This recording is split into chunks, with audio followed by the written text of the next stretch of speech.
Hello అండి, welcome to Ramya designing. ఈరోజు మన బుటిక్లో అయితే space silk sorry long frock stitching చేయడం, కటింగ్ చేయడం చూపిస్తానండి.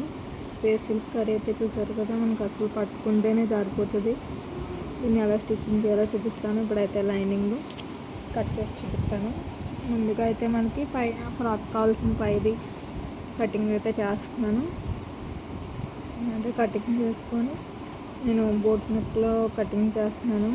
నెక్లు కూడా అలాగే పెడతాను. అయితే బ్యాక్ వచ్చేసి ఇలా తీసుకున్నాను. ఫ్రంట్ బ్యాక్ కూడా ఇలా కట్ చేసేసుకున్నాక మనం బక్రం తీసుకొని నెక్కలు కట్ చేసుకొని స్టిచ్చింగ్ చేసుకుంటాము. ఫ్రంట్ అయితే ప్రిన్స్ కట్ తీసుకుంటున్నాను.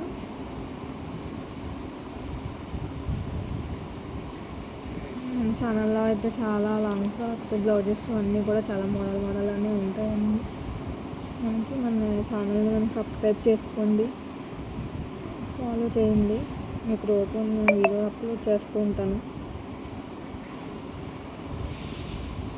ఇప్పుడైతే లైనింగ్ కట్ చేసుకుంటున్నాను. మనకి కింద ఫ్రాక్ కావాల్సింది ఇలా అయితే మనకి ఖాళీ ప్లేస్లో వేసేసుకొని ఇలా చేసుకోవాలి.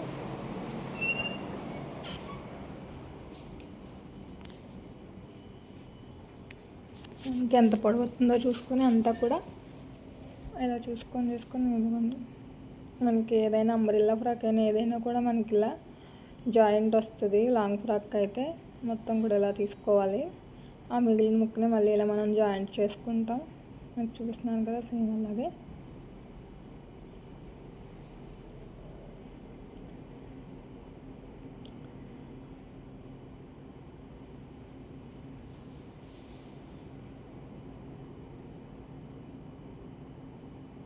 ఇట్లా అయితే లైనింగ్ కటింగ్ అయిపోయింది. ఇప్పుడైతే మనం పైది కట్ చేసుకుందాము. పైది కూడా మనకి సారీ మొత్తం కూడా నేను యూజ్ చేస్తున్నాను. దీనికి మనకి బాగా గేర్ వస్తుందని మొత్తం ఇలా మనకి 4 లేయర్స్ కింద వేసుకొని ఇలా కట్ చేసుకుంటే మనకి క్రాస్ కటింగ్ తీసుకోకపోయినా కూడా స్పేస్ సిల్క్ సారీ అదే జారిపోతుంది. దాన్ని అలా వేసేసుకొని మనం పైన లైనింగ్ కట్ చేసుకున్నాం కదా, దాని మీద కొంచెం ఎక్స్ట్రా కట్ చేసుకుంటాము. ఇది నార్మల్గా తీసుకున్నాం, ఇది ఫుల్ కావాలి కాబట్టి దాని మీద కొంచెం తీసుకొని అలా కట్ చేసుకోవడమే పైన వేసుకొని.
దీన్ని ఇంకా జిగ్జాగ్ చేయాలి, ఓవర్లాక్ చేయాలి.